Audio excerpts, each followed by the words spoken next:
Good evening, and welcome to Weird-O-Rama. I am your host, Victor von Psychotron, and all of us at Weird-O-Rama will always strive to bring you the creepy. I understand. Good. Then see that you don't forget.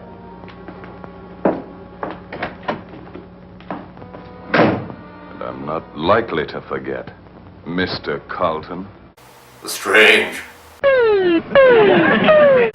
And of course, the weird. When I say get off, I mean get off, you wharf rats. Tonight, we have our latest double feature for you with Thanksgiving-themed things from the world of television. First, we will have for you a rare cartoon called Calvin and the Colonel, which was created by the men behind Amos and Andy. And then we will have the George Burns and Gracie Allen Show, a special Thanksgiving-themed episode of that show starring the classic comedy team. And we will now premiere a new cliffhanger serial for you, Sea Raiders, starring the Dead End Kids, or the Little Tough Guys, or the East End Kids, or the Bowery Boys, whatever you wish to call them. You saw them before in Ghosts on the Loose in our program.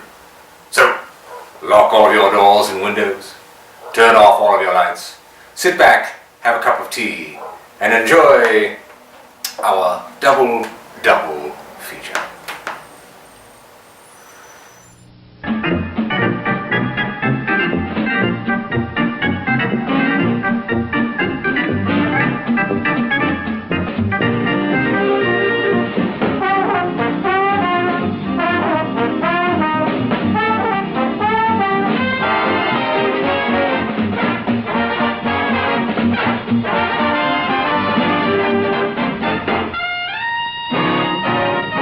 Your host tonight is...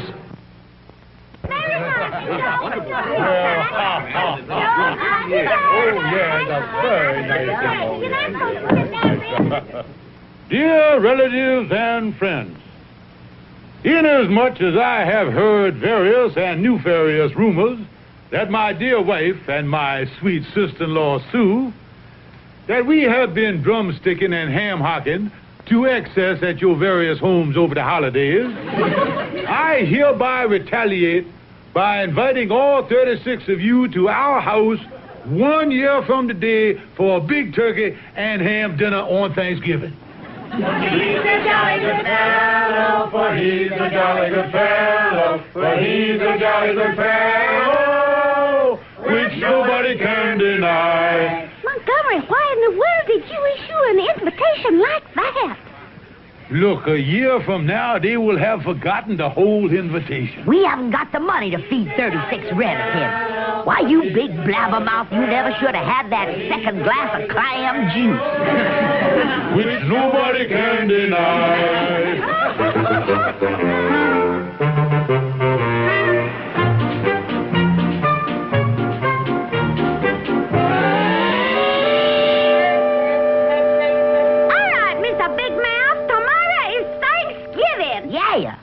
And we're going to have 36 relatives here at dinner, thanks to you shooting off your mouth a year ago.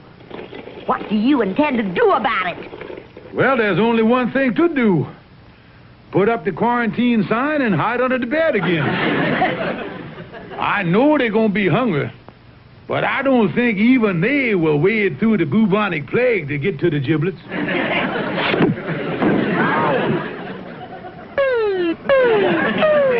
Montgomery J. Clarkson, I'm not going to be disgraced in front of all our relatives. You go out of here right now and come back with a ham and turkey dinner, or I'm going to take our marriage license and turn it into the paper drive. Now, wait a minute. I don't have the money to buy food for these 36 relatives. Then you better find it. Because on Thanksgiving Day, this house is going to be filled with warmth and love and southern hospitality if I have to break every bone in your body to get it.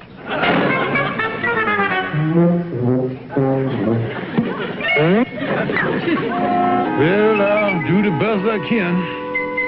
But as General Lee said at Gettysburg, I've had better days than this.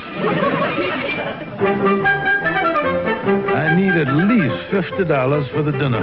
And after all, there's that old proverb, what good is a friend if you can't jip him? Come in. It's open. Hi, Calvin. What are you doing up here anyway, Colonel? 'Cause I'm worried about you spending this gala Thanksgiving holiday season alone. You know, it made me sad. It did, huh? Oh, yeah, Calvin. Me and Maggie Bell and Sister Sue was talking about you only this morning. About you spending the holiday up here, all alone in your room. Well, come to think of it, it does get lonely now and then. Sometimes I regret setting those rat traps. But what are you driving at, Colonel? What am I driving at, Calvin? I'm inviting you up to my place for Thanksgiving dinner with all the gracious Claxon clan. Well, now, wait a minute, Colonel. But how much is the price? Well, what we call a season ticket, son, comes to about $50. I'd like to come, but all I got is $3.25. I'm afraid I can't afford your generous Southern hospitality this year. Well, now, to tell you the truth, Calvin, I don't know whether we're going to have a dinner or not. I'm in a spot. I've invited 36 relatives for dinner, and I don't have the wherewithal for the grub withal. So unless I get some free food from someplace, I'm in big trouble. You know, Colonel, I saw an ad in the paper here this morning. Free food. Let me see where that is. Here we are. Yeah, give me that paper. Look at that. 75 pounds of free food, including ham and turkey, with the purchase of a $375 deep freezer. That's no good, Calvin. In order to get the free food, you got to buy the freezer. Yeah, you haven't got 375 smackers. Yeah, the trouble, wait a minute. I just noticed in the small print here. Here in the ad, it guarantee within 30 days of purchase, if the customer is dissatisfied, your money will be cheerfully refunded. Calvin, that's my angle on getting the free food. Come on, we'll get right down to the deep freezer store. You think this thing is going to work? Work is the greatest idea in the world, Calvin. Okay, but the last time you had the greatest idea in the world, we ended up spending the weekend as guests of the local gendarme.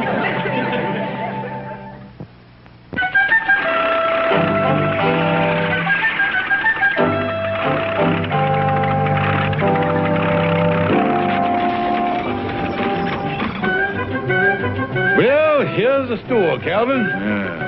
Now, explain to me how we're going to get this free food. Now, look, Calvin. I give the fella this no-good check here for $375. We take the freezer home, and we takes the food out of it. Then we brings the freezer back to the store and get our money back before the man has a chance to put this check in the bank. Now, if that's not a great scheme, I'll eat my hat. Yeah, well, you better get out to bicarbonate. I think you're going to be nibbling on your fedora before this is over. Oh, here comes the fella now. Watch the old colonel go into action here, boy. May I help you, sir? Indeed you may, sir. I am Colonel Montgomery J. Claxon of the Nashville Claxons, Colonel ex officio of the Breckenridge County Zouaves. That's all him. I'm just plain Calvin Burnside. Well, how do you do, both of you? Yes, mister. We would like to buy one of those deep freezers like you've got advertised in the newspaper here. The kind with the free food and the cheerful refunding guarantee. Oh, yes. We give the free food and the guarantee with all our models. Now, here's a lovely model here. It combines the best features of the... We'll take it. Here's the check. Well, you certainly made your mind up in a hurry. This certainly is a fast deal. You not kidding, mister. It's an old Southern custom. Just one more question, mister. When does the store close? At 5:30. It's 5 o'clock now. What do you think, Calvin? Well, we might strain ourselves, but I think we can make it. Be seeing you. Pleasure to make your acquaintance, sir. Well, thank you.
Turkey in the straw, ha, ha, ha. Turkey on the table, rah, rah, rah.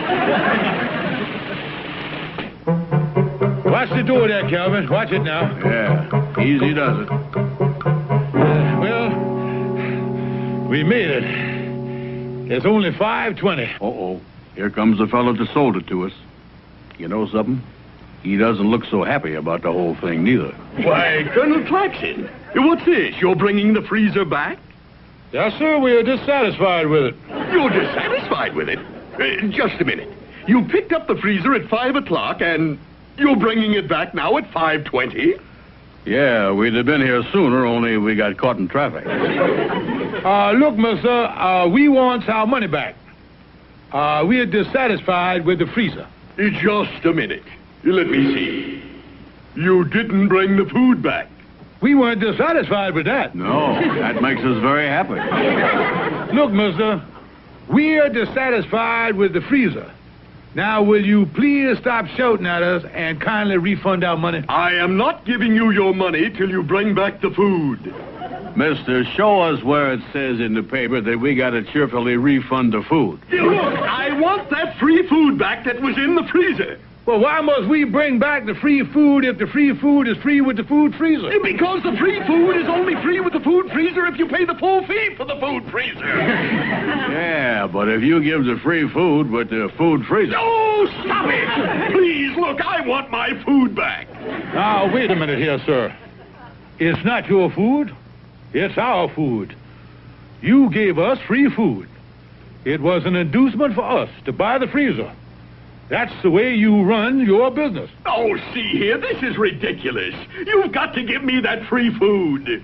My dear sir, we are not in business to give away free food. No, the Colonel's right. That's your racket. Yeah, if you want any free food, go out and buy your own freezer. No, I don't want any free food. And we don't want to give you any, so what are you arguing about? Look here, I've got to have that food back. You want to take our free food away? That's right. All right. Well, now let's analyze what you're doing here. You want to take something away from us that is free. Free like the air we breathe. Like the liberties we enjoy. Like the freedom of speech. Like the freedom of the press. The freedom to vote and salute the flag. Mister, no one can take away these rights from us. What kind of an un-American joint are you running? Well, now that you put it that way, Yo! What am I talking about? It's my own food. Look, I want that frozen food and that ham and turkey back here by tomorrow morning, or I'm turning this whole thing over to the police. You mean that you would bring the police into a thing like this? I certainly would. Well, that's all I want to know. I'll have the food back the first thing in the morning. Come on, Calvin. Looks like these guarantees don't mean anything anymore.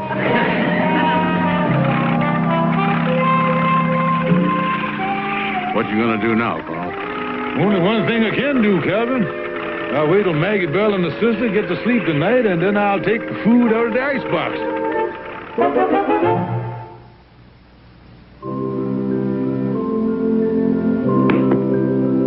Isn't it wonderful, Sister Sue? We're going to have a wonderful Thanksgiving dinner when all the relatives come tomorrow. That big ham and that beautiful turkey. Yeah, we must be careful that between now and in the morning some sneak thief don't come up here and clean out the icebox. Well, if they're going to make off with our ham and turkey, they're going to have to climb another 2 flights of stairs. Well, of course, if the people, what was that? Montgomery, our icebox wasn't big enough to hold all that food, so Mrs. Conway on the top floor volunteered to keep the frozen food and the ham and the turkey upstairs in her icebox. Yay. And I don't think any sneak thief's gonna bother it up there, 'cause Mrs. Conway's husband is a police sergeant. Excuse me, I think I'll go out in the kitchen and sharpen up the carving knife. Why do you want to do that? The dinner isn't till tomorrow. I know. But first thing in the morning, I may have an appointment to cut my throat. Oh,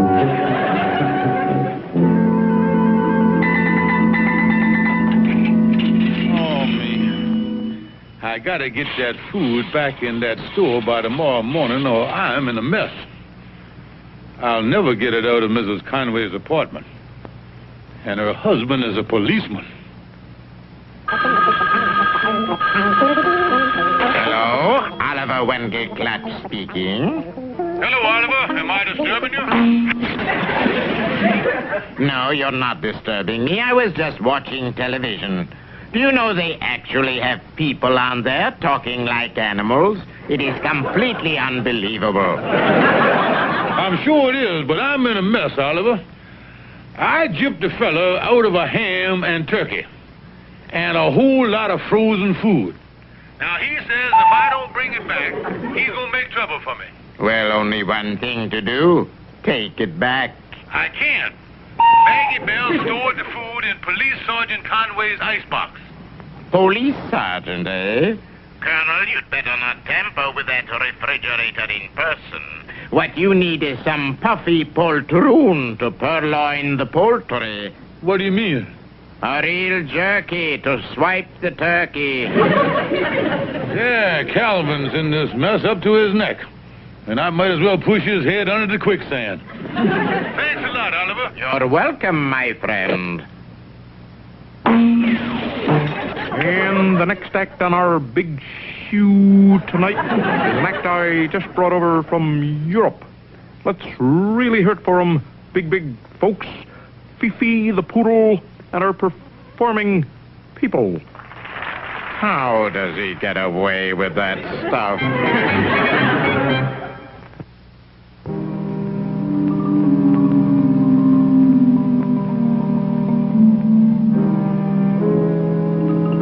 Now listen, Calvin, this is the roof of the apartment house, and the Conway's apartment is on the top floor right underneath where we are walking now. Oh, golly, Colonel. It's awful dark up here. Now, explain to me how we're going to get into Sergeant Conway's kitchen. This skylight is right over the kitchen. We are going to lift the top up, and that'll give us a perfect way for you to get down in the kitchen. Yeah, Now, wait a minute, Colonel. You started out with we and us. But somewhere near the end of that sentence, you past participled me up the creek again. I'm not going. Now listen, Calvin, let me explain the plan before you go off half-cocked like some Yankee. When you get down in the kitchen, I'm going to lower this basket down to you on the rope. All you got to do is to put the turkey and the ham and the frozen food in the basket, and I'll haul it up. You see, I got the dangerous part of the job. You're up here, and I'm in the policeman's kitchen. Explain to me how you got the dangerous part of the job. Simple, Calvin. I'm up here. Now suppose something happens. I'm trying to get away. I might get panicky and run off the edge of the roof. But you, being trapped down there in the kitchen, you won't be able to run any place and hurt yourself. Yeah. Well, now, that's mighty thoughtful of you, Colonel. Come on, let's get the skylight open. Hello, Clarkson residence. Mrs. Clarkson, this is Sergeant Conway upstairs. You know what your husband is doing up on the roof of the building? Montgomery? On the roof? Why, no. Well, I saw him and that fat friend of his going up there a few seconds ago. I haven't any idea what he's doing up there. Well, I think I'll just go up and have a look around. Say, Calvin, how you doing down there in the kitchen? Fine, Colonel. I'm just beginning to load the frozen food from the icebox into the basket. Just beginning? You've been down there 10 minutes. What you been doing? Making myself a pot roast sandwich. I wonder where he keeps the ketchup. Listen, you dummy, keep your mind on your business. You want that policeman to catch us? Yeah, I'll go out the back window and come up the fire escape. Boy, it sure is dark up here. Well, anyway, it's working fine. Sergeant Conway must be out. Things are... Footsteps. Sound like somebody walking on the roof here. Oh, it's Calvin coming up to help me with the rope. Sounds like he stopped walking. How you doing up there, Colonel? Fine. Give me a hand with the rope and, that's funny. Calvin's feet are walking up here on the roof, but his voice is still in the kitchen. He must have left in an awful hurry. Yeah, that's what he did. That doesn't sound like Calvin walking. Those are the flattest footsteps I ever heard. But there's got to be Calvin up here on the roof. Who else? Colonel, I say, how are you doing up there? Calvin, where are you? I'm here. I know you're here, but are you here, or here, there? Colonel, I'm down here in the kitchen. Are you up there on the roof? Yeah, but son, what I wouldn't give to be home in bed right now. Sergeant Conway, fancy running into you up here on the roof. Sunbathing perchance? Claxon, what are you up to here on the roof? Me, nothing. I just, I went to, Claxon, I need an explanation. Well, I need one as bad as you do. You sure you're not up to something? All away, Colonel, before that flatfoot Conway finds out what we're up to. Hey, wait a minute. There's someone down in my kitchen. Yeah, must be a sneak thief. My advice to you is to shoot first and ask questions later. Now, I'll get out of the line of fire before you start blazing away. I'll see you later. Claxon, I think we'd better go down to my apartment and talk things over. Yes, sir. Yes, sir. That's a good idea. Yes, sir. And the first thing I'm going to do when we get down there is call your wife. Call my wife? Tell me something, Sergeant. If I made a break for it, would you shoot me? Of course not. I thought I had a loophole there for a minute. I was going to run.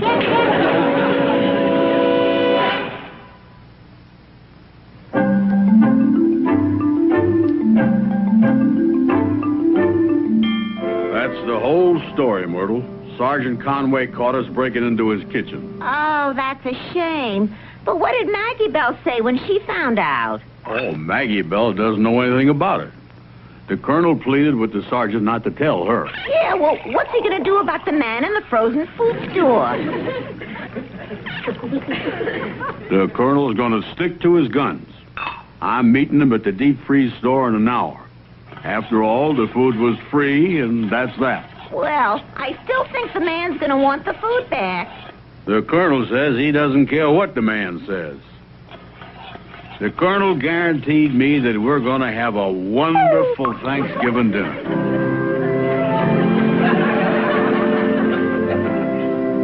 Have another slice of ham. Didn't I tell you, Calvin, we'd have a lovely dinner on Thanksgiving?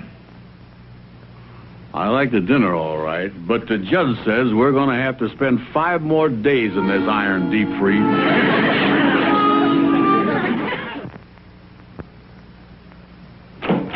Hi, Colonel. Oh, hello, Calvin. Say, how did Maggie Bell and Sister Sue react to your little vacation in the Pookie? Well, they were pretty upset, Calvin. Maggie Bell said it was the worst family disgrace since Uncle Braxton Claxton was a streetcar conductor and the inspector caught him with his high-button shoes full of nickels. You know, I've been thinking, Calvin, where we went wrong trying to get that free food without buying the freezer. The next time, what we ought to do is to buy it on installments. And when the time payments come due, we'll just... Calvin. I say, Calvin. Hey.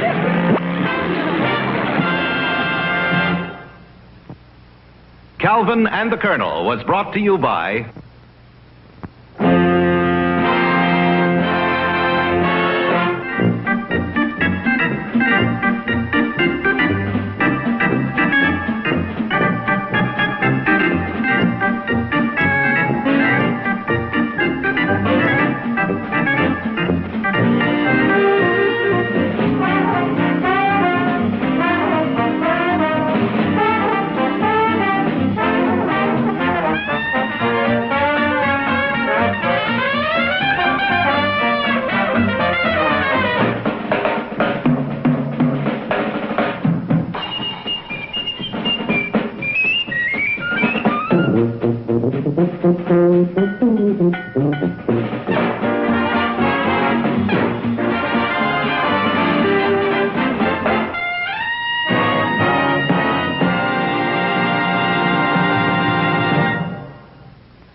get going. I ain't got all day.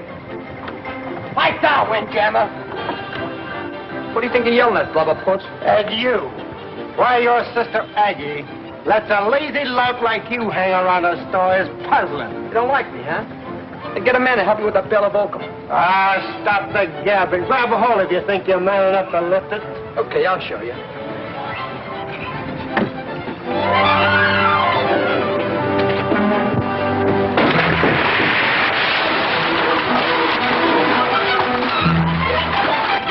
What are you doing? Lose your balance? Toby Nelson. Hi, Duke. Get out the clown and bring that truck back inside. Okay, sis, I'm coming. Hey, Billy, what's up? Rack warrant there. Yeah, what for? I'll tell you later.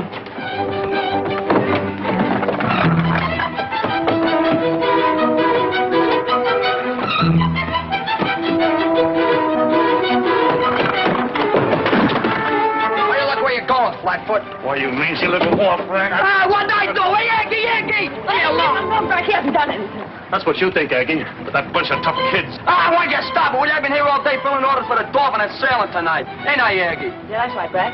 And that date we had for the lights off. Oh, look, Aggie. You said you was going to stop chasing them kids.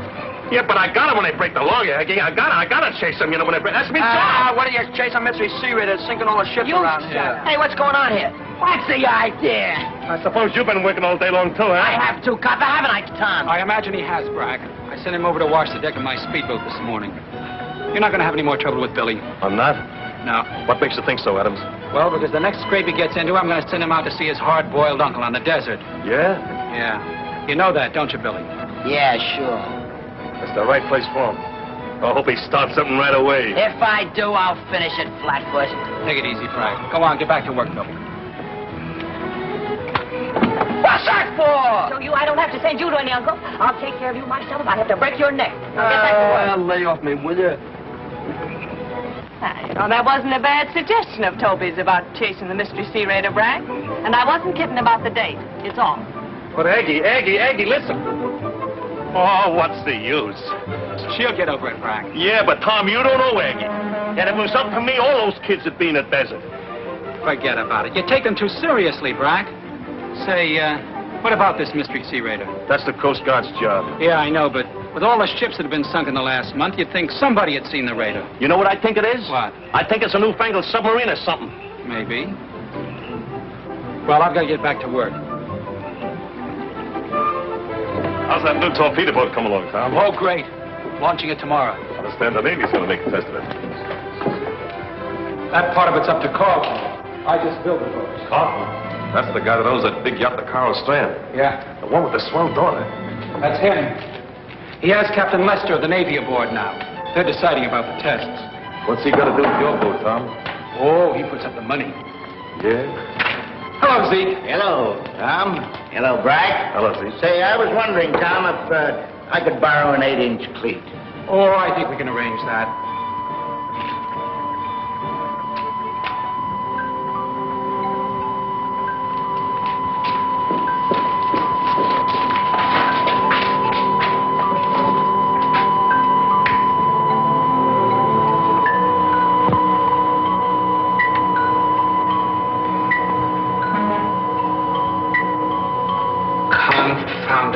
Why did they have to quit? Why get so excited over a little static?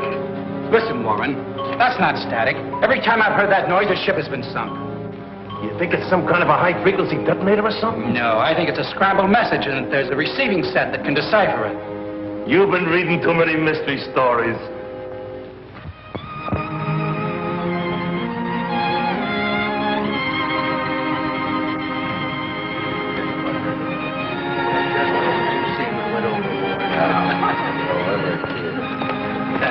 Excuse me, Mr. Carlton, but could I speak to you for a minute?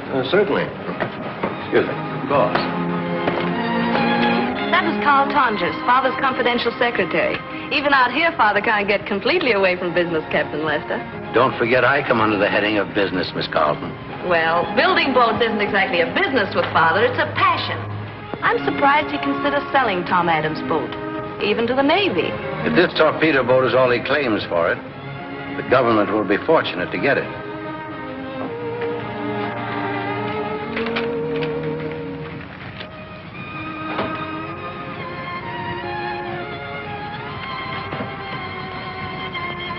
Luzon preferred. Preferred in code means sailed. Due to, that's airplanes.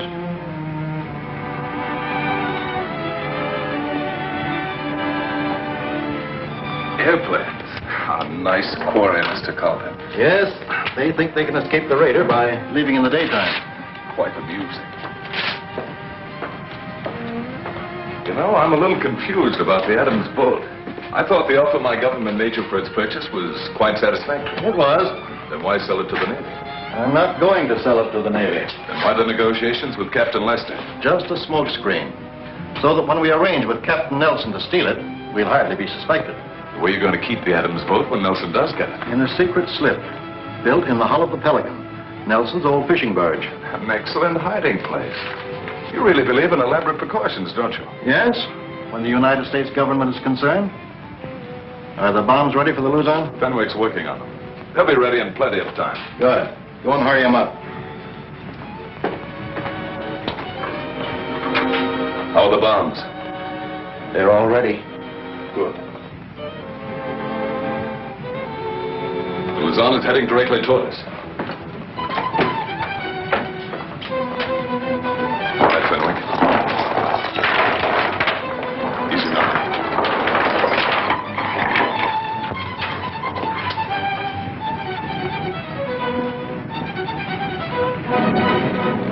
Can't make out her name.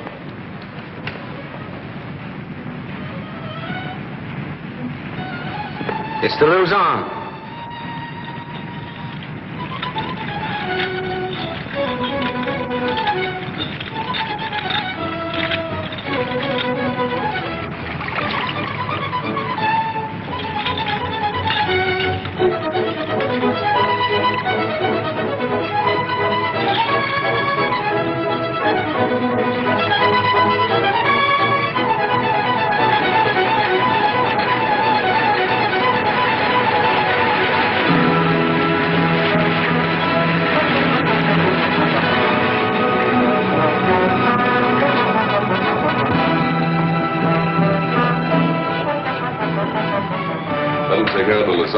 Now we'll get out of the way. Wheelhouse, get out of the way. That's one ship that's escaped the raider. Yes, I'm afraid the raider doesn't work so well in the daytime. Set the time bombs for half an hour? Yes, they're set to explode at 6 o'clock. Sharp. It'll be about sunset. Very appropriate salute to the departing day, Fenwick. Yes, quite appropriate.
Okay, I'll just tell Brack Warney this... Hey, stay on nothing.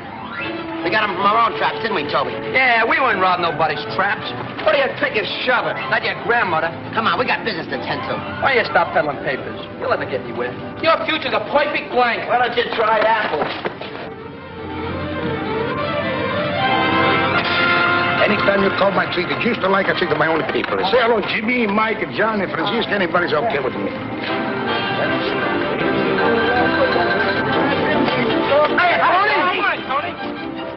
Hey, boy. Well, what do you got in it? Lobsters. You want to buy them? Let me take a look. What's the matter? You trust us? Sure, I trust you. I just want to make sure you don't got the bag and pull up with a rock and a sand. We got good lobsters. We don't show the little ones back. Little ones? That's the best of kind. Yeah, but that's breaking the law. We're on the level, ain't we, Toby? Yeah, kind of. He's got such a delicate conscience. Okay, I buy you the lobster. Hey, Giuseppe! Take the lobster. Yeah, what about the dough? Oh, the money. That's what you call put them under the coffin. Hey, we don't work like that. Come on, Tony, kick in with that dough. $10, that's cheap. I'll tell you what I do. You be nice boy, and you be nice boy, and I don't tell the police where you steal the lobster. Wait a minute, we get these lobsters out of our own trap, you dumb bruiser. Let me do. Come across, Apple. Hey, call it bruiser, boy. Yeah, you will.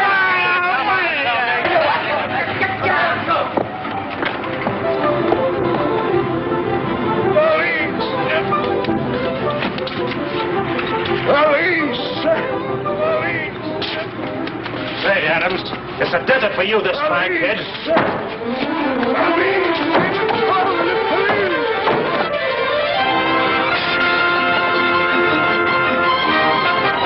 Hey, Adams, come back here. Police! Call the police! Police! Police! I am the police. Look what they do, look! Oh, what's the use? What's the use? What's the use? What's the use?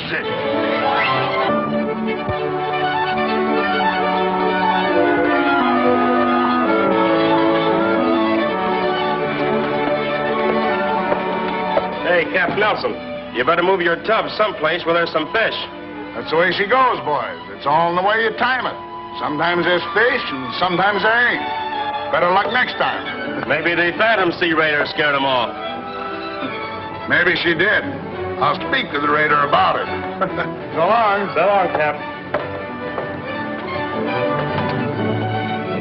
Come on, let's get off this tub and go ashore. It'll soon be dark. What, let Brack Warren find us? Are you crazy? They ain't sending me to no desert. I'm staying here where there's plenty of ocean. Well, you can tell them it wasn't your fault. And you're on the level about the lobsters. Sure, and believe him. Quiet down, will you? Ain't going no place. We're staying right in a barge. Okay. I'm on the bum ride with one of the fishermen. Goodbye, Mama's boy. Who's a Mama's boy? You know why, you nasty little thing? Go on. Break it up, baby. Go on. Go on! Maybe Captain Nelson won't let us stay. Yeah, even if he is your uncle. Think so? Just watch me put it over. Hey, you kids, it's time you were going home. We ain't going no place. What did you say? Me and Billy staying on a barge tonight. Now, ain't that nice? We thought if you wouldn't mind. You don't have to ask him. My old man owned half this barge before he died. That means Eggie and me own half right now. Well, maybe you do and maybe you don't. But I'm captain of this ship, and I said you was going ashore. You see, Captain, it's like this. We can't go ashore. I told you you don't have to explain to him. I said we were staying. We said you was going. Hey, wait a minute! What, do you want to kill me?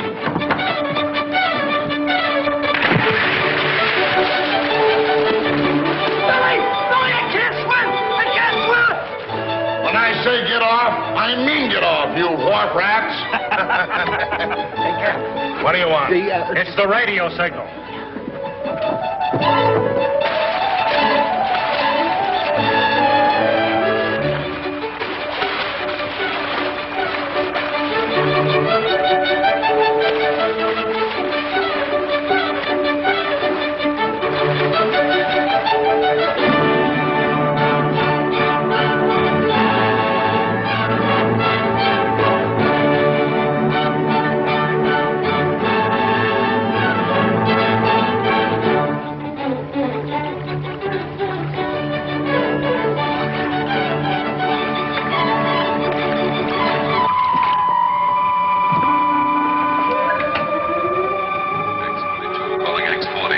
X-22 calling X-40. Come in, X-40. X-40 calling X-22.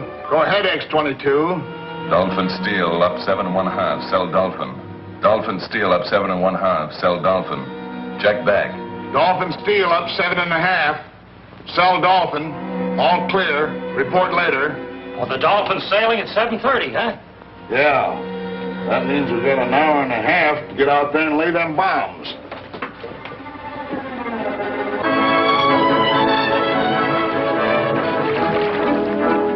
How do you know the Dolphin's sailing at 7:30? Wasn't I helping Aggie sell them stuff today? They said they were selling at 7:30. Maybe we're crazy thinking we can get aboard. Oh, it's crazy. Just leave it to me. How do you know the captain will let us on? Ah, he will. If we tell him we want to work our way to the Orient. Who said we're going to work our way? I get it. It's better than being shipped to the desert. We won't have to work our way. Just leave it to me, will you? The captain's a personal friend of mine. He'll carry us as passengers. How are we going to stop her and get aboard? Don't you know anything about marine laws? No. Such ignorance.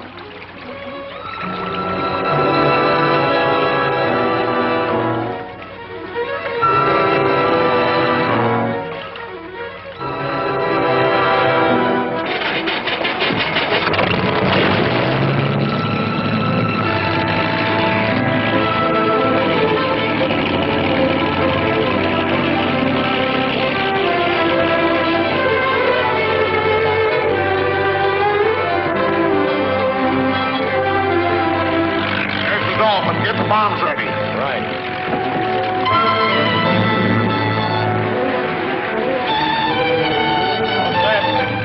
Get ready to lower the bomb.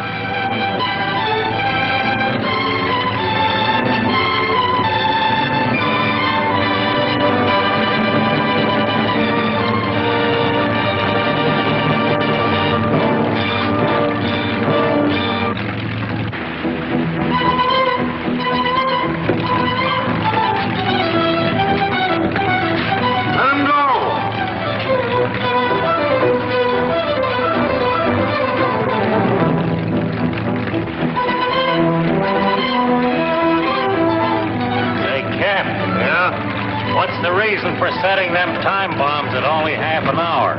So she won't be too far off when she blows up. I want to see the fireworks.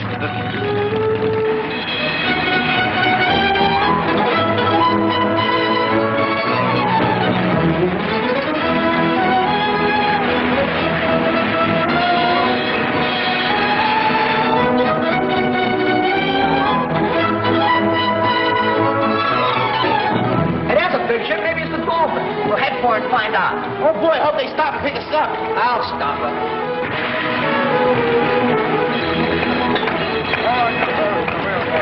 Sailboat off the port bow, sir, heading toward us.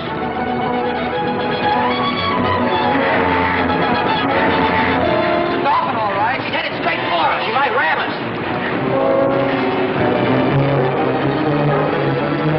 Hey, stop! Stop! Hurry up, Billy. What do you think I'm doing?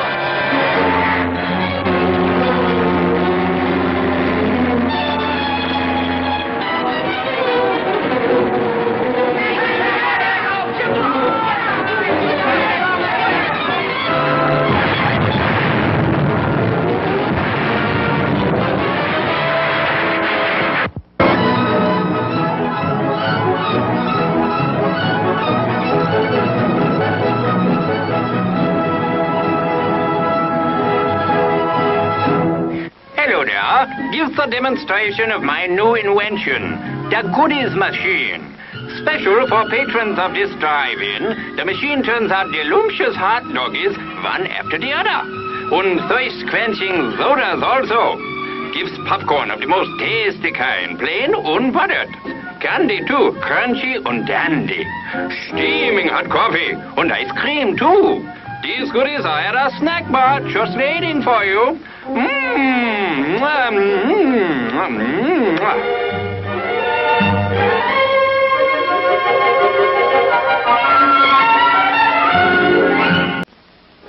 Barbecue, barbecue, barbecue. Our barbecue is prepared especially for you. Try our delicious hamburgers.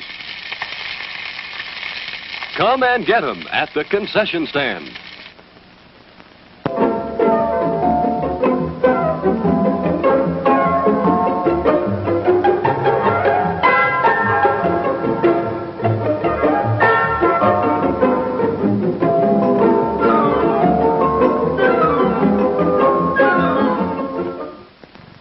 Sauce. A pinch of salt, a touch of Parmesan grated cheese, mozzarella cheese, a little oregano, and into the oven it goes. Presto, a delicious pizza. So what'll it be, folks? Cheese or sausage? Enjoy some delicious Talona pizza. Evening, ladies and gentlemen. The management of this drive-in theater is happy to announce you can enjoy your favorite form of movie entertainment regardless of rain. No longer will it be necessary to let rain spoil your fun. Now you can keep your windshield clear and dry with a drizzle guard. Simply attach it to your windshield, and in a jiffy you're enjoying the movie without constantly running your windshield wipers. A drizzle guard will save you gasoline and wear and tear on your battery. After the show is over, all you do is take off your drizzle guard, roll it up, and it's ready to be used again, just like an umbrella. So next time it rains, don't sizzle in a drizzle. Get yourself a drizzle guard and enjoy the show. Drizzle guards are on sale now at the concession center. Deeds Brothers Dairy, the home of the finest in dairy products. Milk is health. Deeds dairy name on a bottle or carton is your guarantee of taste, satisfaction, and quality. Every day, more housewives choose Deeds fine dairy products, truly the brand in demand. For a complete line of the finest dairy products, call Deeds Brothers Dairy, featuring worry-free home service. Delivered to your door. That's Deeds Brothers Dairy. With mustard and relish, you'll guarantee mouth-watering satisfaction. And Ollie sips his costume on a beautiful golden bun. There's his cue to go out on stage. He's the natural. He's the rage. Meet this personality at our refreshment counter. Treat the family. It's 2 minutes till showtime.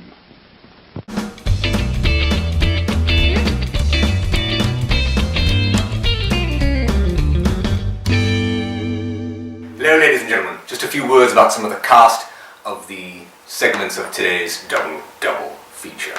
Now, Calvin and the Colonel was a rare cartoon, and it was created, as I mentioned at the beginning of the program, by Freeman Gosden and Charles Correll, who were Amos and Andy, and they are the voices of Calvin and the Colonel. And the episode you have watched is more or less based on one of their old radio routines. Now, Paul Frees, one of the greatest voice actors of all time, he is the voice of Judge Clutch, Oliver Clutch. You see briefly in the cartoon. Paul Frees did voiceover work and cartoon work throughout the 50s, 60s, 70s. If you've watched any sort of science fiction film, or watched most cartoons in that time period, you've heard his voice. He's probably best known for being the voice of Boris Badenov in Rocky and Bullwinkle. He was in War of the Worlds and so many other films. It's almost beyond counting. Now, of course, George Burns and Gracie Allen were one of the greatest comedy teams of all time. Believe it or not, Gracie Allen was first the straight man, if you will, in that team, but George Burns noticed early in their career how many people loved Gracie and how she got more laughs, so they switched the roles. George Burns became the straight man, Gracie Allen, his wife, became the comedic role, and of course they shot way up to the moon in success. Now, Gracie Allen died way too young. She was nominated for an Emmy for the George Burns and Gracie Allen Show each consecutive year from 1955 through 1959. George Burns, of course, had a great career in radio, the stage, television, film. He's best known for playing God in the old God films, but don't forget, he won an Oscar for Best Supporting Actor in The Sunshine Boys in 1975. Now, the Dead End Kids, who are in the Sea Raiders, of course, were in Ghost on the Loose, as I mentioned at the beginning of the program with Bela Lugosi. It's one of the first episodes we ever hosted. You can check that out on our YouTube channel as well. And the directors, co-directors of the Sea Raiders are Ford Beebe and John Rollins. Ford Beebe directed the Green Hornet serial, which I've hosted in the past, and John Rollins directed Dick Tracy Meets Gruesome with Boris Karloff, which I also hosted on our program. You can see that on our YouTube channel as well. We hope you're enjoying the double feature. Let's get right back to it after this word from our sponsor. Carnation Instant Non-Fat Dry Milk announces a new weight reduction plan. A meal replacement diet that provides delicious flavor, 1,000 calories, and balanced nutrition for only 44 cents a day. All you need is a cup and a half of Carnation Instant Non-Fat Dry Milk, 10 cents, a quart of fresh whole milk, 25 cents, one standard multivitamin mineral capsule, 9 cents. To mix, just add the Carnation Magic Crystals to fresh, whole milk. Take 1 multivitamin mineral capsule each day. Replace every meal or just 1 or 2 meals with a glass of delicious Carnation formula. The meal replacement formula with fresh milk flavor. As in all diets, check your doctor. You'll find full directions for Carnation's new weight reduction plan on your next package of Carnation Instant Non-Fat Dry Milk. Carnation Evaporated Milk presents the George Burns and Gracie Allen Show.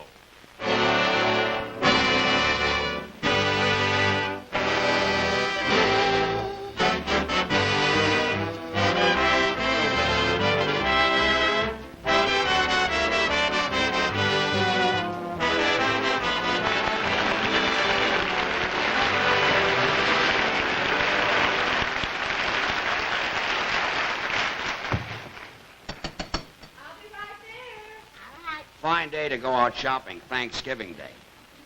I thought we'd never find a market open. What are we stopping here for? Well, I did some shopping for Blanche, too. Great. Aside from lugging around our own groceries, we've got to lug around Blanche's, George, too. Please. Yesterday I went shopping for her, so today I figured it was my turn. Well, that puts a new light on the subject. Oh, Gracie, this is so sweet of you. Oh, think nothing of it. I was glad to do it. You were happy to do it. Yeah.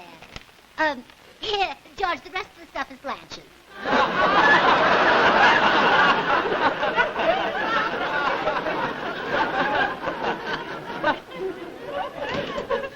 You mean to say that we went to the market just to get a half a pound of butter? Oh, no, we had to go and pay for it anyway, George. Look. Hello, Gracie. Hello, Harry. Gracie, do you mind if I talk to George alone? No, go right ahead. Just two Alone. of us. Oh, sure. Well, I'll go in and visit with Blanche. Well, Here, good. George, hold it. I imagine this is a little too heavy for her. What is it, Harry? George, you want to make some money? Put a little bet on Linda Lee. It's a 60-to-1 shot. Harry, I never bet on favorites. I don't either, but this is a great hunch bet. The horse can't lose. How do you know? My partner, Casey, married a girl named Linda Lee. The name of the horse is... Linda Lee? Which one are you betting on? Okay, be a wise guy. When I win $120... I don't bet on any favorites. Yes. What have you got there? Half a pound of butter. Well, why didn't you tell me you had it? We wouldn't have had to go to the store. See you later. Yeah. Harry, don't forget we're going to have an early dinner. Yeah, we'll be over. Oh, look at that. Oh, I've got to talk to that Mr. Phillips. Well, he planted this new tree, and he forgot to put all the dirt in the hole. Oh, well, I'll have George fix it. Right. Wait a minute. How's George going to fix it? Well, it's very simple. All he has to do is dig a deeper hole.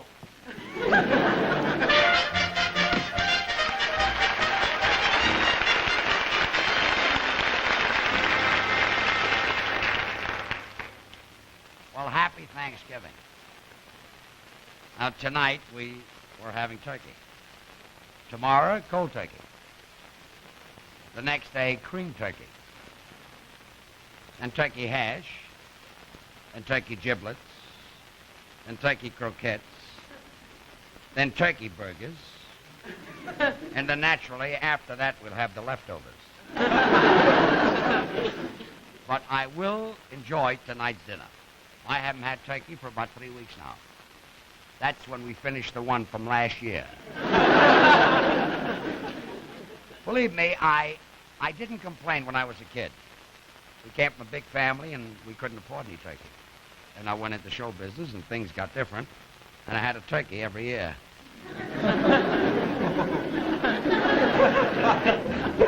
Then I met Gracie, and the act got better.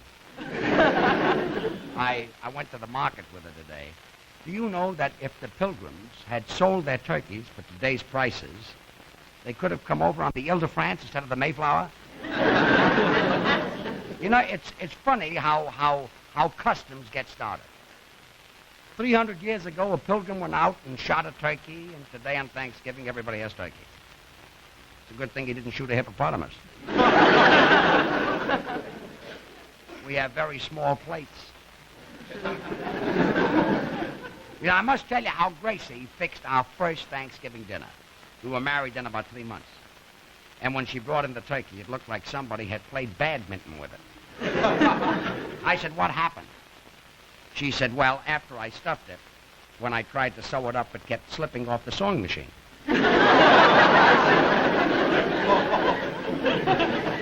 Of course, that was years ago. She's much smarter now. She uses Scotch tape. Oh?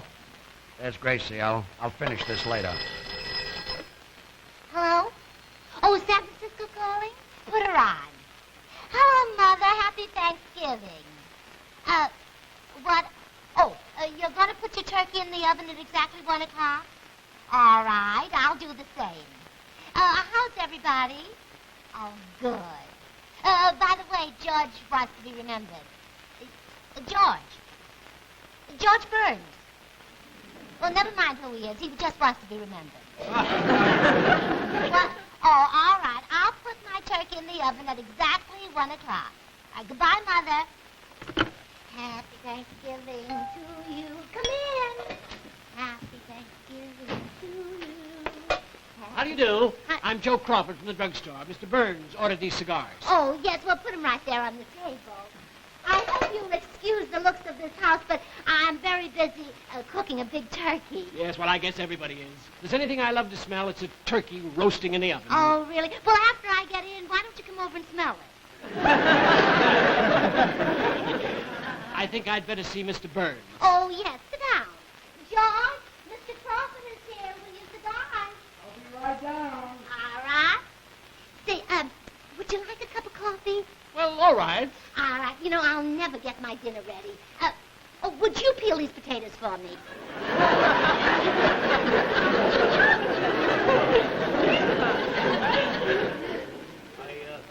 I wonder what she smokes. Here we are. This is carnation.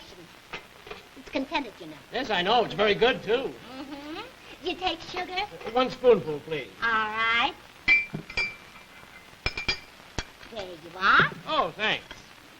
Mrs. Burns, there's only sugar and carnation in here. Yeah. Well, that's just to get started. When the coffee's ready, we'll serve it.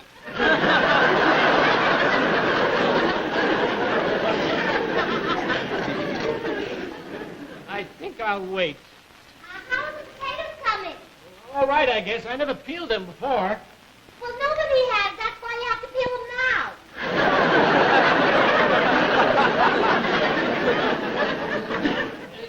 You did say Mr. Burns would be right down, didn't you? Oh, sure. Mr. Crawford, why don't you and your wife come over and have Thanksgiving dinner with us? I'm not married. Oh, well, we're not going to eat until 5 o'clock. I don't want to get married. Why not? Don't you like turkey? Well, the potatoes are about done, and I have to run along now. Mr. Burns can pay me for the cigars later. Oh, no, I'll pay you now. Here, will you finish shelling these peas? I'll get that. How much are they? Well, they're 26 cents apiece. By the box, they're 24 cents. Oh, well, I'll take it by the box. Here's 24 cents. Thanks. I think I'll have to be running along now. Oh. Goodbye, Mrs. Burns. Goodbye. Oh, by the way, if you see Harry Morton, will you tell him that Linda Lee didn't come in? Linda Lee didn't come in. I told that guy not to throw his money away on her. Well, goodbye, Mrs. Burns. Goodbye. Well, I certainly will tell him. Poor Blanche. Oh, that Harry Morton ought to be ashamed of himself. Joe? Where's Joe Crawford? Oh, you know, the more I see of men, the more I find out about them, the happier I am I'm married to you.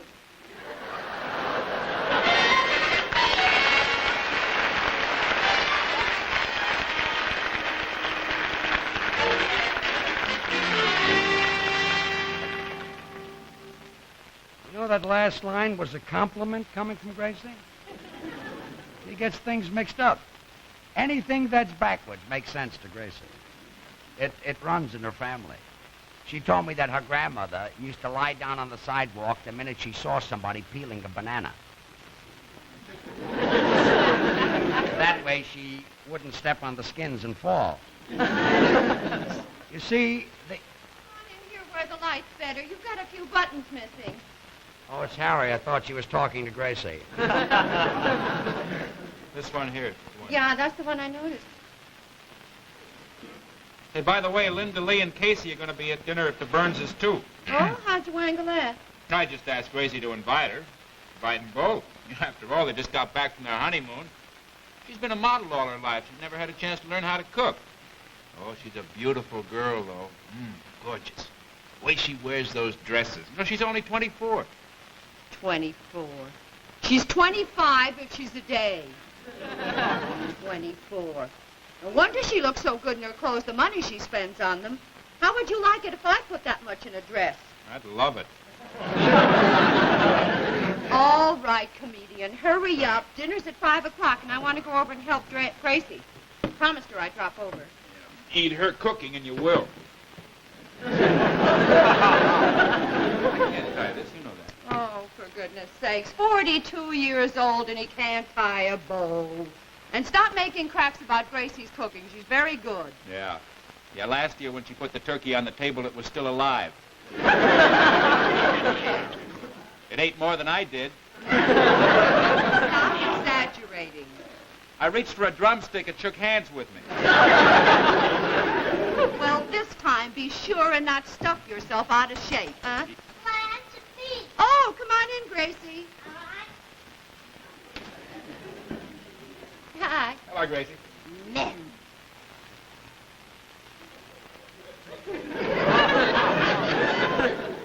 Blanche, I want to tell you something. Yeah? Sit down. Say, Blanche, if you found out that Harry was running around with another woman, would you be upset? Well, of course I would. Oh, well, then I'm glad I didn't tell you. Let's have a cup of coffee. Huh? No, Gracie, tell me, what is it? Oh, well,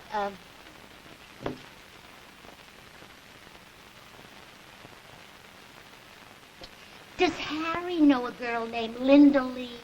Yeah? He does? Yeah. Well, she was supposed... Let's have another cup of coffee. Gracie, wait a minute. Linda Lee is a beautiful young model, and she's married to Casey. Now, what is it? Well, if I tell you, will you promise not to worry? Yeah, I promise. All right, now you really promise? I promise. All right. Now, Harry was supposed to meet Linda Lee in the cigar store, but she didn't come in. And Mr. Crawford said that he is wasting his money on her. I'll kill him. I'll murder him. I told you not to worry, and I said... Blanche, will you please tie this tie? Gracie, will you put this on for me? Yeah, sure.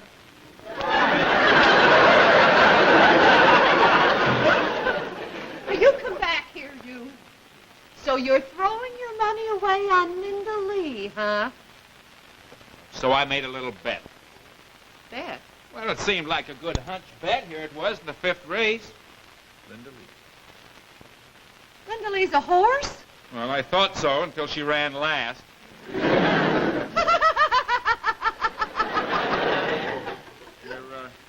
You're not sore at me for losing the $2? Oh, certainly not. And you want to know something, Harry? You nearly lost me. How'd I slip up?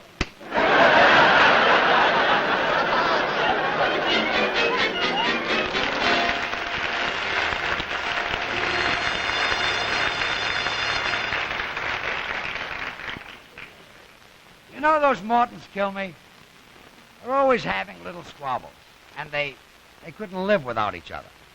They fight, and then they kiss, and they make up, and then they fight again and kiss and make up. Always fighting, they're always kissing, and they're always making up. And that can't last much longer either. Harry is getting too old to fight. Gracie? Oh, it's Blanche again. Yeah? Gracie, I've got some wonderful news. What? I don't have to be jealous about Casey's wife. I just found out Linda Lee is a horse. Oh, well, I'm happy for you, Blanche, but I'm certainly sorry for Casey. Anyway, it's all straightened out, and nobody could be nicer than Harry. Oh, good. Blanche, why don't you come over early? Because George says there's a wonderful football game on television. Okay, I will. See you later. Ah, see you later.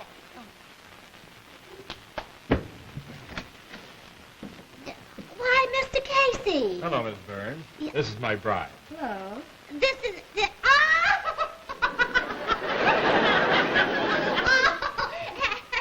Blanche got a sense of humor saying you're a horse.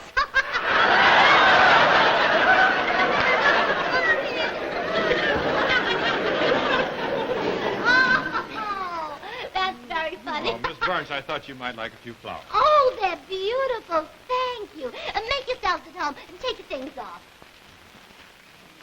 So Blanche Morton thinks I'm a horse, huh? Now, baby, I told you Mrs. Burns always got everything twisted. Well, maybe, but you'd better do the talking to her. Oh, Mrs. Casey, when I said take your things off, I didn't mean everything.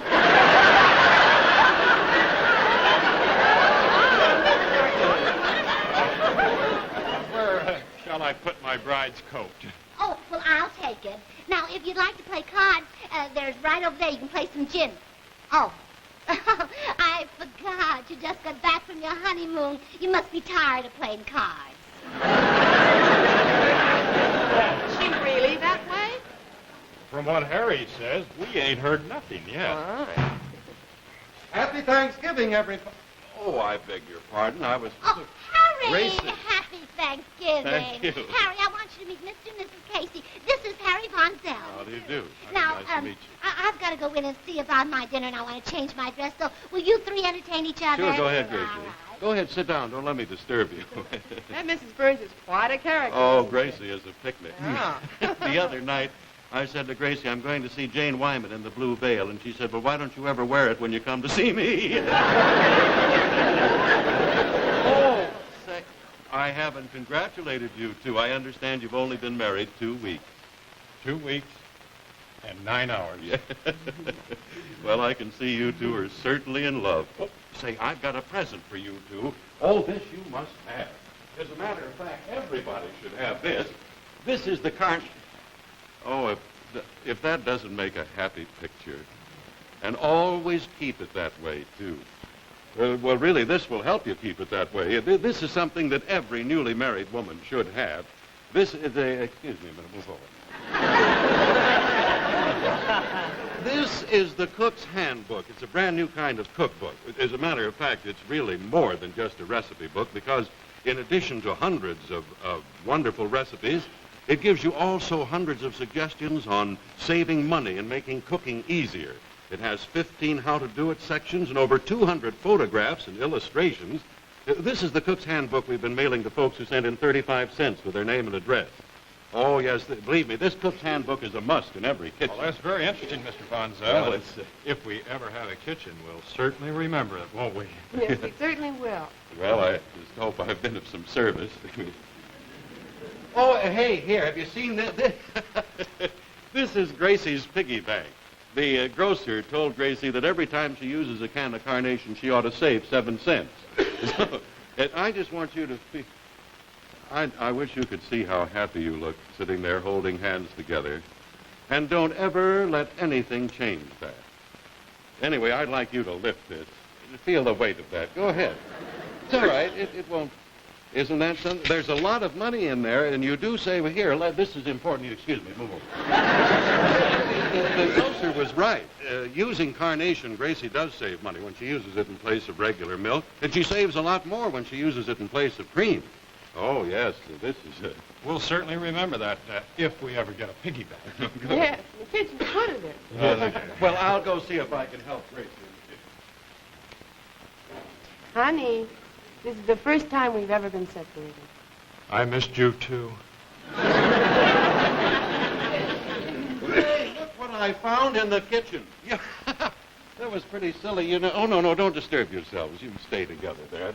I left out the most important part. I mean, why you save money by using carnation. Actually, it's very simple because You see, Carnation is really double-duty milk. You can use it in place of cream or regular milk. Look, I can show you here that just as it pours from the can, undiluted, Carnation has the consistency of good, rich cream. And like cream, Carnation is rich and heavy enough to whip. And yet Carnation actually costs less than half as much as cream. On the other hand, if you want regular milk, you just pour a can of Carnation into a bottle like this, then you fill the bottle up with water. There we are. You see what happens? Look at this. Here you have a quart of good whole milk that actually costs about 1/3 less. Now, that certainly is something for newlyweds to remember. Just keep in mind that for all milk purposes and for most cream purposes, I mean, you know, for cooking, for creaming your coffee, it certainly pays to use Carnation evaporated milk.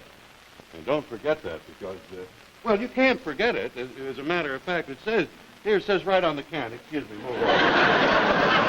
Here, right on the can, it says Carnation evaporated milk from contented cows. Oh, look at me. Isn't this awful? Without thinking, I've been keeping you two separated all this time. Here, No, I tell you what you do. Come in the den with me and watch the football game on the television. Casey, it's dark in there. Oh, thanks, Yes. Harry.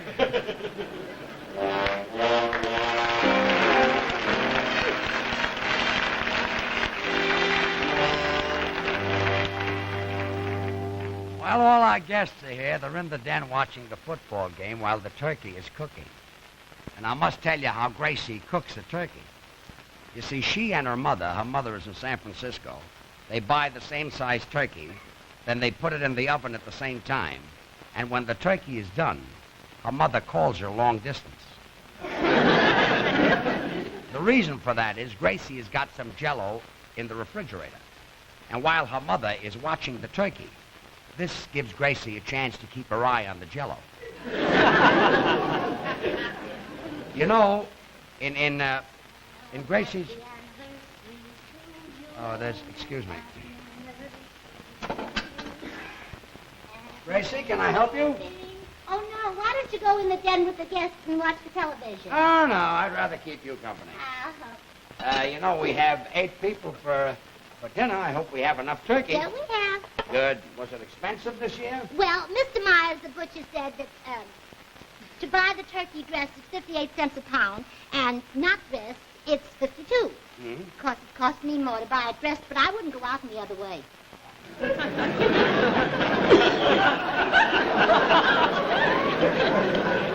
Yeah, there's no sense in catching cold to save a few pennies. Well, of course, that's what I... You know... Oh, there's Mr. Casey. Oh, Miss Burns, I wonder if I could trouble you for a drink. Well, of course. How's the game coming? Oh, just Exciting wonderful. Game? Good. Gracie, maybe Casey would like something a little stronger. Well, I wouldn't mind. Oh, really? All right. This is strong, it'll never break.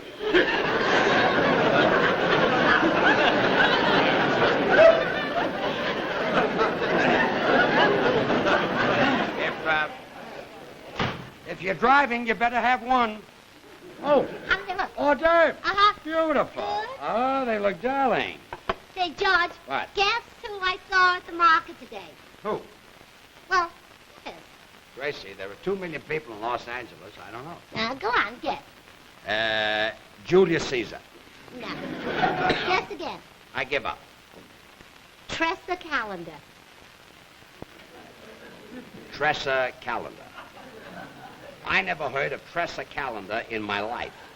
Oh, George, remember that wealthy Pasadena woman who murdered her husband and hid his body under the railroad bridge? Yeah. Well, Tressa Calendar's brother works for that railroad.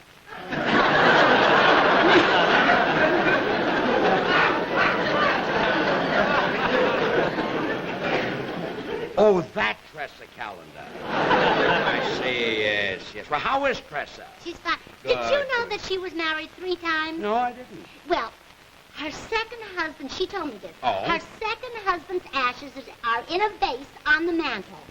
You know, I wish you'd be neat like that. You always throw yours on the floor. Well, around Now, my age, you know, they kind of get... Oh, the game was... George, you missed it. It was Oh, that coaxial cable looks sensational. Oh, thank you, Harry, but that's stuffed celery. Well, dinner will be ready in a few minutes. Yes. George, stop the ball rolling. You know, tell a joke or something. Yeah. Want me to tell a story? All right. Of course, I think the Caseys will get a kick out of this because this is a little joke about a young couple that just got married, too. It seems that this young couple got married and they went to Niagara Falls on their honeymoon. Have an hors d'oeuvre, Pat. Anyway, this young couple got married. Hey, what is this? Well, that's your mustache. What did you think it was? You want me to tell the story? Oh, I'm sorry, George. Go ahead. I'm sorry. Go ahead. This young couple got married. I'll get it. Yeah, all right, Mr. Crawford. Well? Hello? Yes. Oh, it's for Mrs. Burns. San Francisco's calling. Oh, it's my mother. Hang up. The turkey's ready.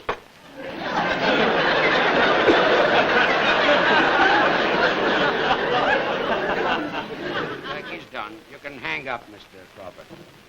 Well, anyway, this young couple got married and they... I think I'll go help Gracie with the turkey. Well, this young couple got married and I they better went to help San Blanche.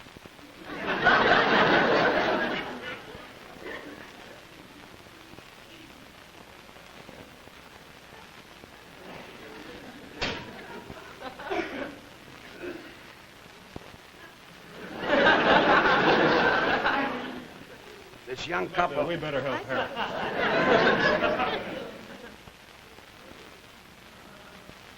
Harry, you want to go help the Casey? Yeah, thank you,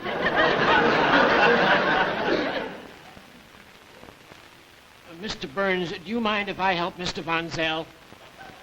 Mr. Crawford, what do I owe you for cigars? $16. $16? Sit down. Yes, sir. This young couple got married and they went to Niagara Falls on their honeymoon.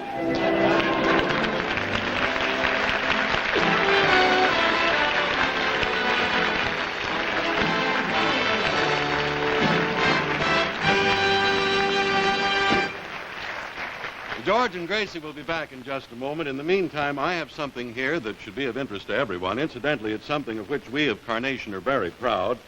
This blue ribbon, recently awarded to Carnation Tip Top. He just won first prize for yearling bulls in Portland, Oregon at the Pacific International Livestock Exposition.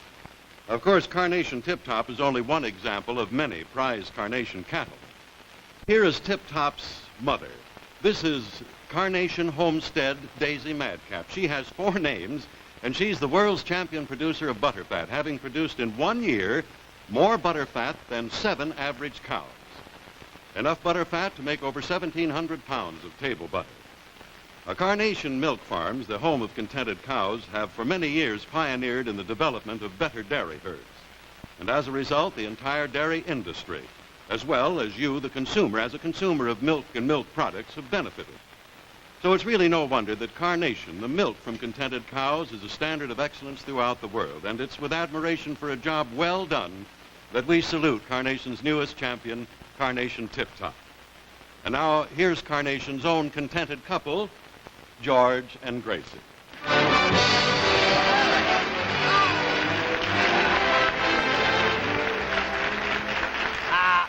Thank you very much. We're a little late, so we'll just have to say goodnight. Say goodnight. Well, good night, and thanks for the carnations. They're Thank you. beautiful.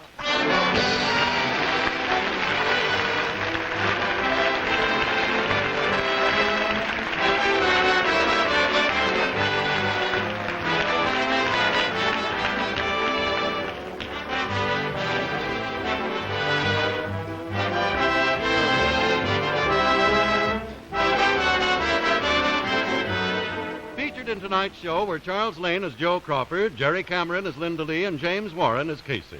This is Harry Von Zell saying good night for Carnation.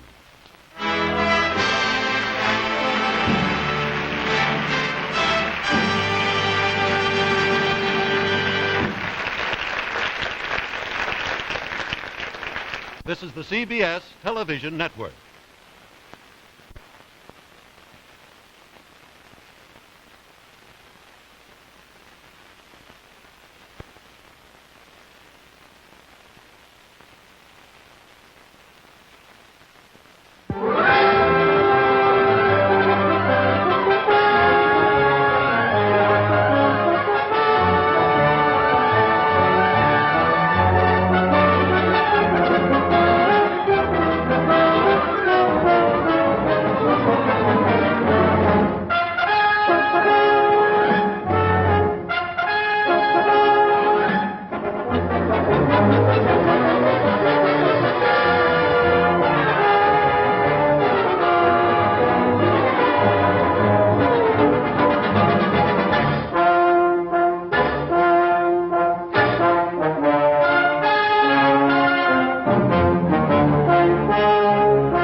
Port Pauser. All right. Headed straight for us. She might ram us. Hey, stop! Stop!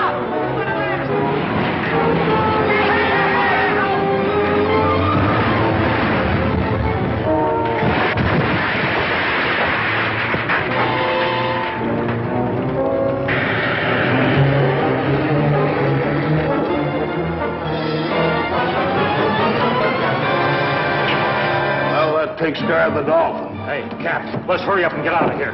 What's the matter, Anderson? You scared? You're doggone right I am.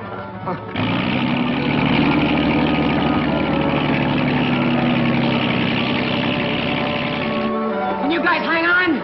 I don't get any colder.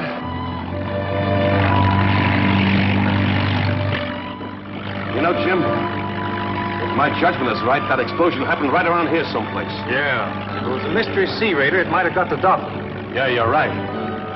She'd have been about this far out from the time she left port. There won't be any survivors. There never are when the raider gets them.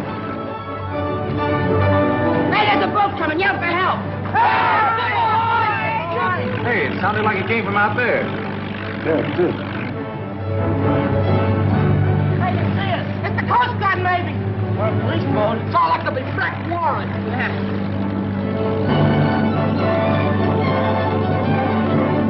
For Pete's sake, can I ever go any place without meeting those kids? What are you kids doing out here?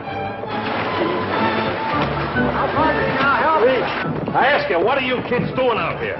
We were trying to get aboard the dolphin before it blew up. You saw it blow up? Were there any survivors? I don't know. It went down too quick. Get underneath these blankets. Thanks for saving us, Black.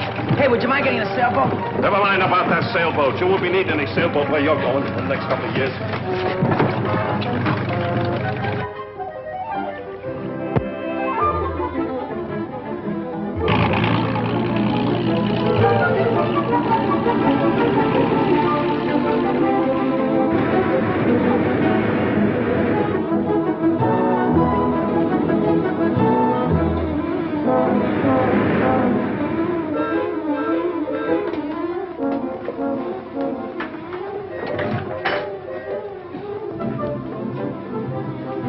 X40 calling X22.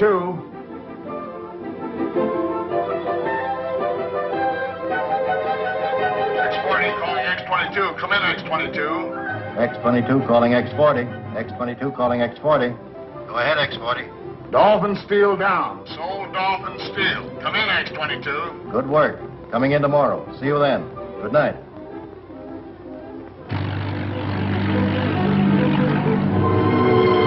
Thanks for saving the sailboat, Brack. Will you quit worrying about that sailboat? You can't use a sailboat on the desert, can you? Besides, I'm towing this boat in for Tom. It ain't Tom's boat. It's mine and Toby's. Yeah, it's ours. We let Tom settle that. After all, I just radioed him and Aggie I was bringing you in. Well, ain't you going to go out and search for the raider that sank the Dolphin? That's the Coast Guard's job. I radioed them, too. Oh, let's get...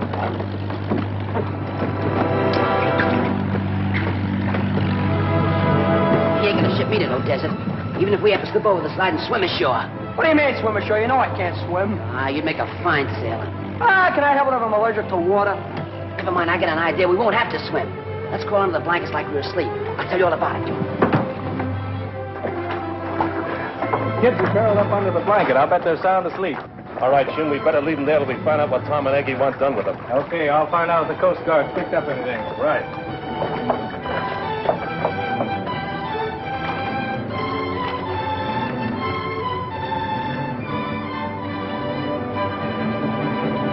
All right, Lieutenant. I'll tell Warren. As soon as we lock up these tough kids, we'll run out there.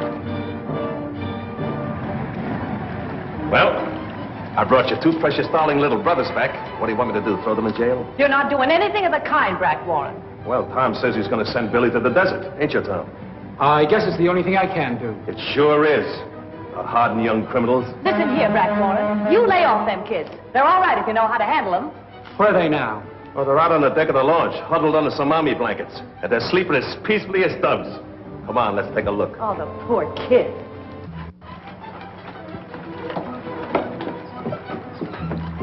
Come on, you kids. Come out from underneath those blankets. I says crawl out. When I say crawl out.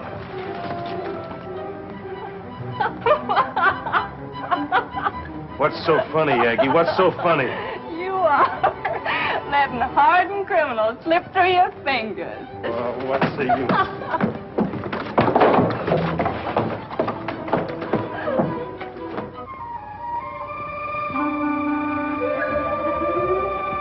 That's fine, Tom. I'll have Captain Lester there within the hour. That was Tom Adams. His midget torpedo boat is ready for the Navy to look at. It's about time. Yes. All we have to do now is have the government okay it, then steal it, and we'll... Why monkey with the government when we know that they're never going to get the boat? If I can make the government believe that I want them to buy it, they'll never suspect me when it disappears. Get Captain Nelson on the short wave. Tell him to get that torpedo boat around midnight tonight. Oh, how do you want him to handle Adams? He sleeps with that boat. I'll get Leah to persuade him to come aboard the yacht. I see. Very well, I'll give Nelson his instructions. X-22 calling X-40. X-22 calling X-40. And according to the latest reports from the Coast Guard, not a single survivor of the ill-fated Dolphin has been picked up. There is a rumor that several were fortunate enough... Oh, please turn to it get off, clear of Captain the Lester. sinking It's hulk. gruesome. The raiders sunk 2 ships with all hands within 5 hours. 20 in the past month. All loaded with war material for Europe. Doesn't that point to an agent of some foreign government? Undoubtedly. I'd hate to be in his shoes when the FBI get hold of him, as they're bound to before long. Oh, there you are. I've been looking for you.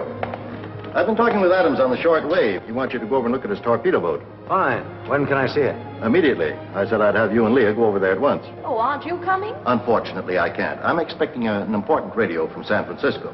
Oh, then I'll get my things and meet you at the tender. You'll excuse me, won't you, Captain? Certainly.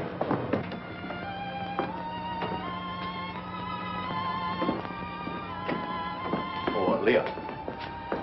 My real reason for not going with you is because I can drive a harder bargain with Adams here in my office than I can in his. Suppose Tom would rather talk business in his office. Well, that's where you come in. I'm depending on you to bring him back with you.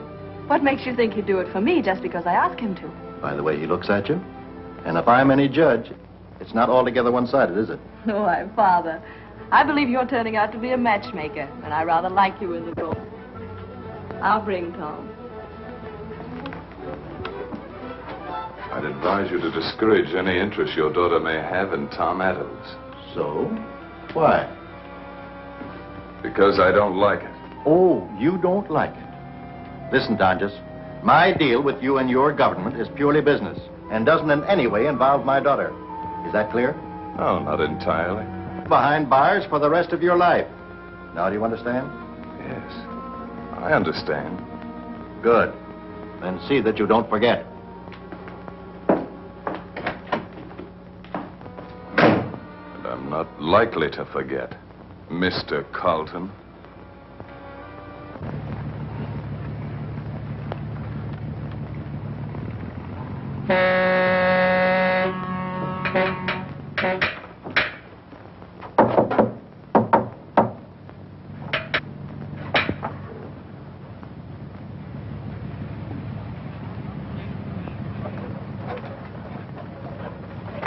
Hi, fellas. Hey, what's eating you guys? Eat? Stop talking about eating, will you? I'm starving to death. Why don't you go home and get some grub? How can we go home? The cops waiting to grab us. Yeah, if we go home, we go to the desert. If we stay here, we starve. What a predicament. You sure got your mob in a swell jam, didn't you? What do you mean I got him into a jam? Well, you wouldn't be in this fix you have been trying to stick on the Dolphin when she blew up, would you? Were we supposed to know the Sea Raider was going to sink that tub? Sea Raider? Who says there's a Sea Raider? I do. You want to make something out of it? Don't argue with him. He's too dumb. We'll show him there's a Sea Raider when my brother gets his torpedo boat finished. Your brother's torpedo boat. Don't make me laugh. Lay off my brother, lame brain. That tub he's building couldn't sink a lobster pot. Lay off my brother, you dummy, or I'll duck you like a donut. Okay, okay. You're smart and I'm dumb. Yeah, but I'm eating regular. Hey, fellas, look out, folks! Get him! Kill him! Cut his head off! Smack it, me them apples. And good, Oh, too. off the kid up too much. You shouldn't have done that, Philip. I was divvy up anyways. Yes, you was. Not. We'd have had plenty of grub. That Tony would pay us for the lobsters like he promised. You couldn't pry anything out of that crook with a jimmy. Oh, he ain't such a bad guy. He was the one to give me these apples. And he said he'd pay you for your lobsters if you'd take it in groceries. Well, so long, fellas.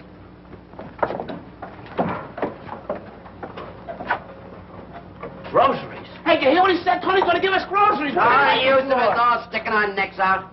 Me and Toby will go alone. You guys sit here. Come on. Don't forget the crackers. What kind you want?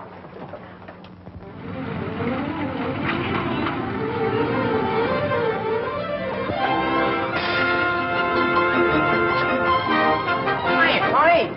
Hiya. Oh, Elin and Toby, I'm so glad to see you. So you really friend Swampy delivered the message I told him, eh? Yeah, but we didn't think it was on the level. Oh, sure, you know I like you. I don't do something like that. Look, you go inside to get $10 worth of groceries. Hey, Brack wants eat it. Hey, you kids, stop!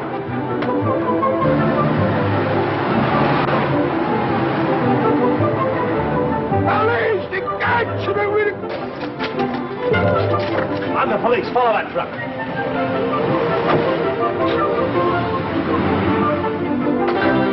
See? It's all you fault. See? You gotta pay. I'm gonna make you pay. Pipe down, will you? I put the kids right in your mess and you can't even hold on to them, you dumb bunny.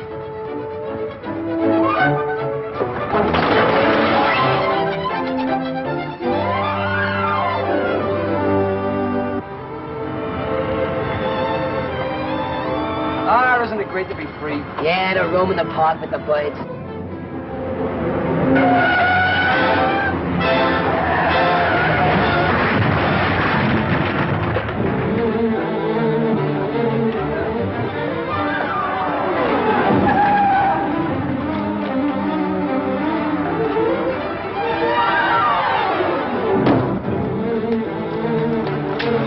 What do you mean interfering with the police? Police, huh? Well, you're just in time, officer. Arrest that guy that just smacked into me. I can't follow that now, brother. I gotta get those kids. You'll pinch that driver, I'll turn you in for neglect of duty.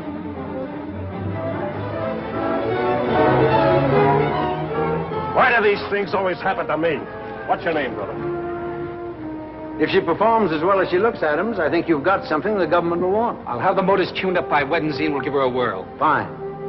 Well, I guess we may as well get back to the yacht.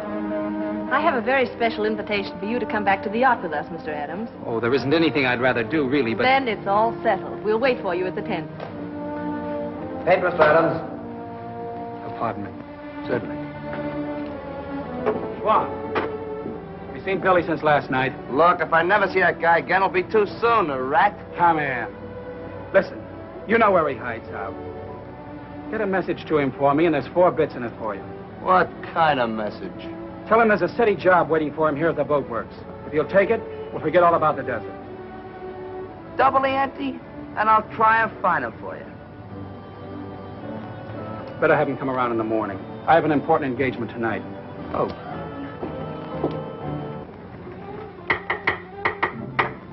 That must be the swab. Good. I'll let the rat in.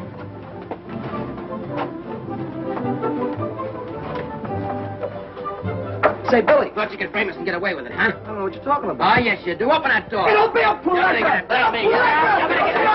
promise you. Lay off. Will you lay off? Look, if I didn't like you, would I be here now to warn you about the cops? What do you mean, warn us? Well, I heard your brother and Warren talking. They're putting 2 more cops on you and frisk the waterfront till they find you. This on the level? Why not? What do I get by life? All of you. Your sister says she's fed up with you. Gee, that's bad. Well, I gotta scram down and finish me rounds. Good luck, fellas. Hey, thanks for the tip-off, Swab. Yeah, I'm sorry I pegged you for a rat. Forget it. A guy don't know who he can trust these days. Ain't it the truth?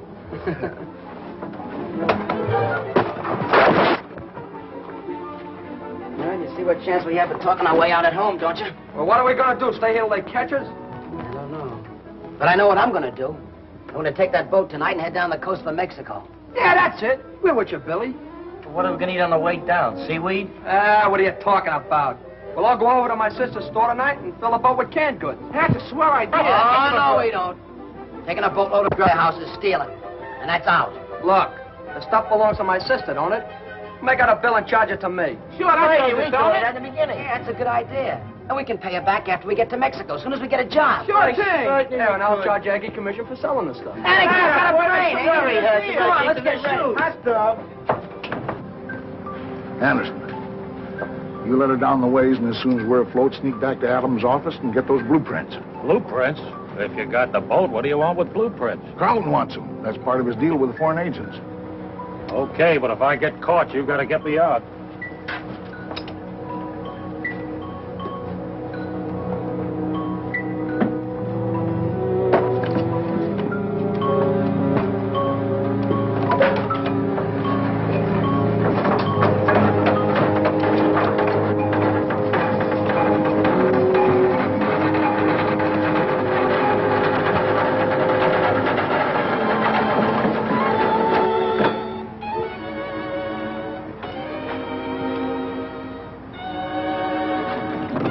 Which you stay in a boat and be ready for a quick getaway. Don't need anybody to help you with the food? Nah, we can handle it.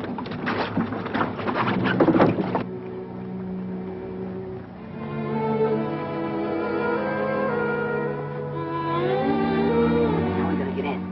I got a key. Well, I bet you Aggie don't know nothing about that. Sure she don't, but what's the difference? Look, you go inside and get the grub. I'll stand out here and keep watch.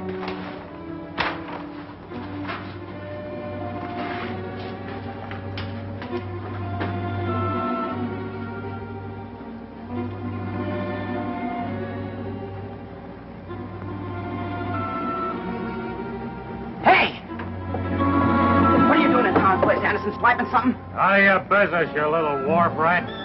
Hey, come on here. Hey! Toby, quick! I'd like to know what's keeping Anderson. Let's go and find out.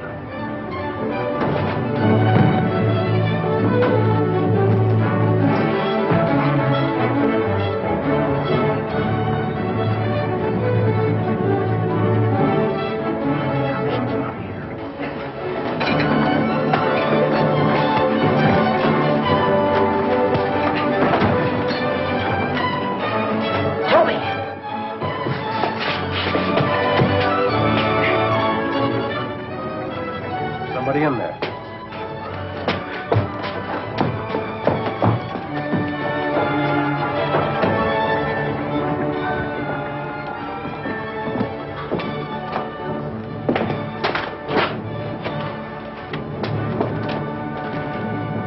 Oh, it's Anderson. Somebody got him.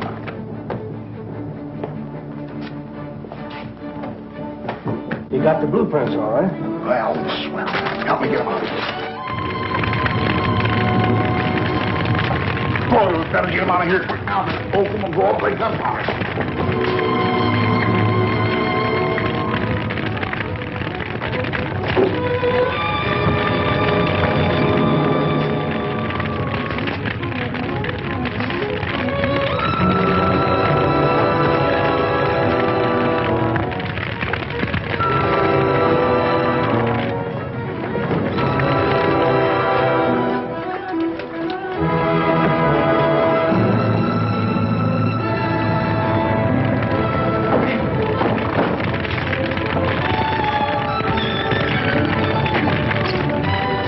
We better turn the alarm.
Hello. Don't mind me just preparing to do some carving. Hope you've enjoyed tonight's double feature. Please feel free to email us your comments about it Also be sure to check out our blog, Facebook fan page, Twitter feed, and of course, Weird-O-Rama.com. So, for all of us at Weird-O-Rama, this is Victor von Psychotron telling all of you to stay weird. Happy Thanksgiving.